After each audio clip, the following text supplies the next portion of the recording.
DPC leero tugaddeyo camp luli tubawadde ssente by'okupangisa today tubawadde ebisobola okuyamba okutereeza for some time.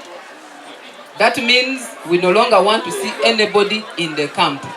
Bw'omanyi nti obadde ku list nga tofunye kwatagana ne ofisi yange. Abantu badde bafunye injuries bonna bafunye million emu. Everybody got 2 million for support of rent.